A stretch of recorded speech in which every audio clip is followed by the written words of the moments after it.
The front door creaked open, barely audible above the hum of the late-night news spilling from the living room. I sat in my usual chair, a glass of whiskey untouched on the table beside me, watching the shadows play across the ceiling. Her heels clicked softly against the floor, hesitant, almost deliberate, as if she were trying not to wake a sleeping beast. "It was 1:37 a.m. You're late," I said, my voice cutting through the silence like a blade. She froze, her hand gripping the edge of the doorframe. I didn't turn to look at her. Not yet. The scent reached me before she spoke, a betrayal in the air. His cologne musky, overpowering, unmistakable. "Work ran late," she lied, her voice unsteady. "Work," I repeated, finally turning to face her. She looked disheveled, her blouse slightly wrinkled, her lipstick smeared at the corners, the small telltale marks of a hurried attempt to erase evidence. My stomach churned, but I kept my expression neutral. "Yeah, a last-minute client meeting," she continued, avoiding my gaze. She dropped her purse on the console table and started to walk past me, but I stood, blocking her path. My height towered over her, and for the first time in years, she looked nervous. "Is that what we're calling it now?" I asked, my tone calm but sharp enough to cut glass. She opened her mouth to respond, but before she could spin another lie, I gestured toward the staircase. "Upstairs," I said. "Your vanity mirror. Go take a look." Her brows furrowed, confusion mingling with fear.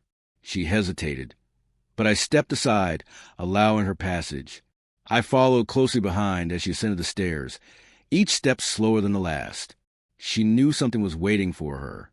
When we reached the bedroom, I leaned against the doorframe as she approached the mirror. Taped to the glass were a series of photographs, meticulously arranged in chronological order. They showed her and him, her last-minute client, at a hotel, laughing over dinner, holding hands in the parking lot, locked in a kiss just outside the entrance. The timestamps in the corner of each image told a damning story. Her hand shot to her mouth. Muffling a gasp, she ripped one of the photos from the mirror, staring at it as if she could will it into non-existence. Tears welled in her eyes, but they did nothing for me. "How long?" I demanded, my voice low but steady. She turned to face me, her lips trembling. "It's not what it looks like," she stammered, a pathetic attempt at deflection. "Not what it looks like," I repeated, my voice rising. "You've been sleeping with him for months, haven't you? Don't lie to me. I've got more than just pictures."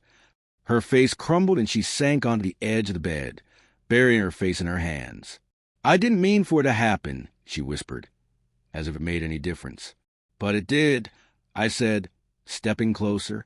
"You made a choice, Clara. Every single time you chose to betray me." She sobbed into her hands, but I felt no sympathy. I'd spent weeks piecing together the puzzle, hiring a private investigator after her excuses started piling up, her affections waning. Each revelation had been a dagger to the chest, but tonight, the wound felt strangely numb. I had passed the point of heartbreak. Now I was a man with a plan. "Who is he?" I asked. Her head shot up, her tear-streaked face contorted with panic. "It doesn't matter," she said quickly, shaking her head. "He's no one." I ended it. "It's over." "Who is he?" I repeated, my tone cold and unyielding.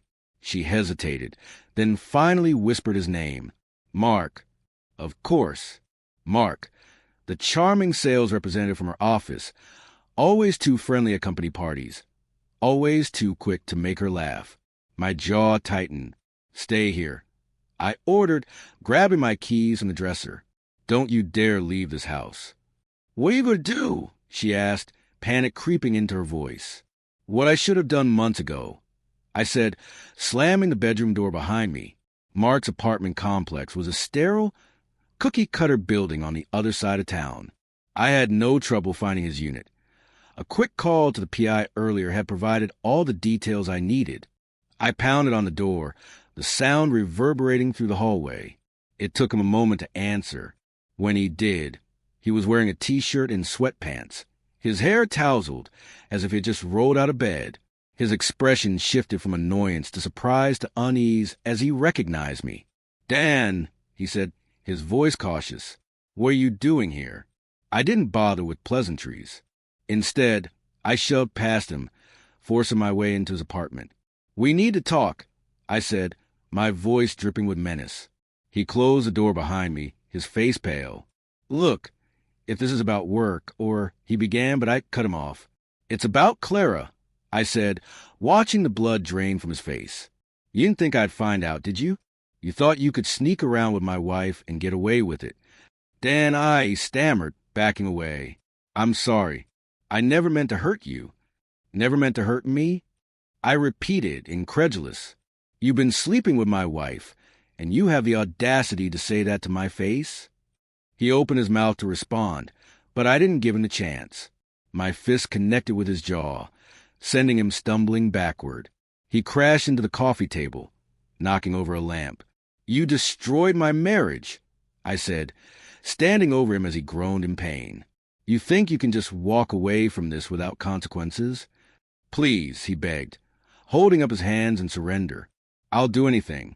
Just don't hurt me." I leaned down, grabbing him by the collar. "You're going to call her," I said. "Right now. You're going to tell her it's over. And then you're going to quit your job. I don't want you anywhere near her." He nodded frantically, scrambling for his phone. I watched as he dialed her number, his hands shaking. When she answered, I could hear her muffled voice on the other end. "It's over," he said, his voice trembling. "Don't call me again." He hung up, looking up at me with pleading eyes. "It's done. Please, just go." I released him, stepping back. "If I ever see you again," I said, "you'll regret it." He nodded, too afraid to speak.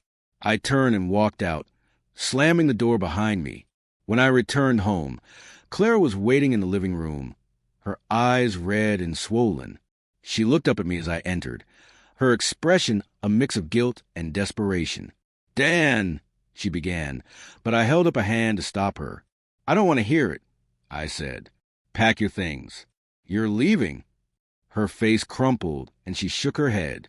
"Please," she begged, "we can work through this. I made a mistake, but I love you. I'll do anything to fix this." "You love me?" I said, laughing bitterly. "You don't destroy someone you love. You've already done enough damage. Clara, there's no coming back from this."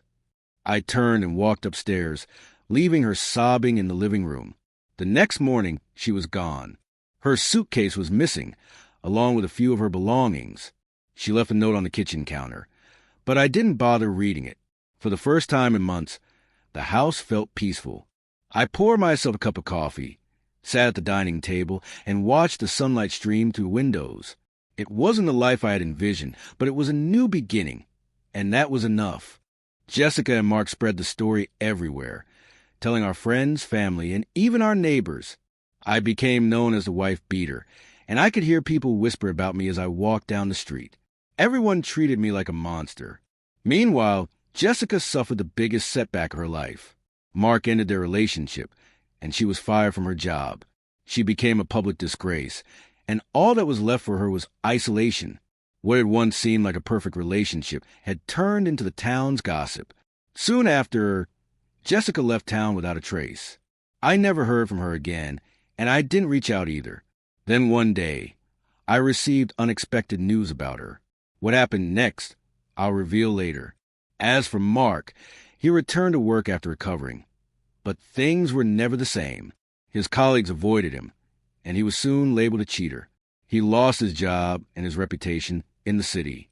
Eventually, like Jessica, he disappeared, tried to escape the fallout of his actions. But no matter where they went, the consequences of their choices followed them. As for me, my life was never the same.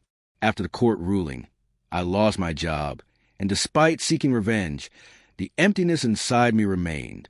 One night, sitting alone in my house, I found myself thinking about Jessica. The years we spent together kept resurfacing in my mind. Even though she no longer had a place in my life, the loneliness I felt was overwhelming, and the way people looked at me made it worse. The weight of it all consumed me. Then one day, a neighbor came to me with news. Someone had recently seen Jessica, and it turned out she was found dead in the same town where Mark lived. They suspected that both she and Mark had taken their own lives. The news hit me like a shockwave. their deaths in some twisted way, were the ultimate consequence of my actions. I didn't know if I should feel relief or if the burden was heavier, but something inside me seemed to close. In the end, my life had been completely overturned.